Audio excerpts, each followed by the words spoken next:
ગુજરાતના ગૌરવ એવા ગીરના સિંહો પર ફરી એકવાર મોટું સંકટ તોળાઈ રહ્યું છે. છેલ્લા 10 જ દિવસમાં 4 સિંહબાળ અને 4 વયસ્ક સિંહો સહિત 8 સિંહોના મોતે વન વિભાગમાં ફફડાટ મચાવી મૂક્યો છે. પ્રાથમિક તપાસમાં આ મોત પાછળ ટીક એટલે કે ઈતરડી કરડવાથી ફેલાતો જીવલેણ બેબેસીઓસિસ ચેપ હોવાની શંકા છે, જે સિંહોના લાલ રક્તકણોને ભારે નુકસાન પહોંચાડે છે. આ સાથે જ ખતરનાક CDV એટલે કે કેનાઇન ડિસ્ટેમ્પર વાયરસની દહેશત વચ્ચે વન વિભાગ સખત હાઈ એલર્ટ પર આવી ગયું છે. આ પરિસ્થિતિ ગંભીર બનતા જ વન વિભાગની ટીમોએ ચોરવાડથી લઈને મૂળ દ્વારકા સુધી સઘન નજર ગોઠવી છે.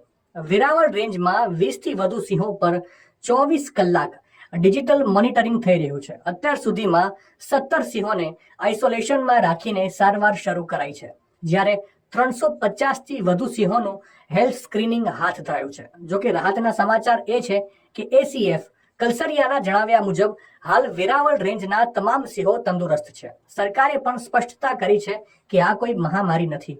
મુખ્યમંત્રીએ પોતે ઉચ્ચ સ્તરીય બેઠક યોજી છે અને જરૂર પડ્યે સિંહોના રસીકરણ માટેની તૈયારીઓ પણ વન વિભાગે યુદ્ધના ધોરણે પૂર્ણ કરી છે.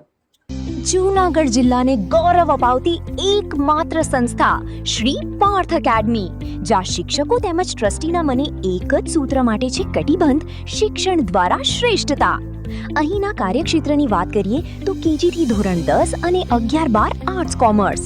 ભાઈઓ માટે ધોરણ 5 થી 12 માટે હોસ્ટેલ સુવિધા છે ઉપલબ્ધ, અને આજુબાજુના ગામડામાંથી વિદ્યાર્થીઓને આવવા જવા માટે બસ સુવિધા તો ખરી જ.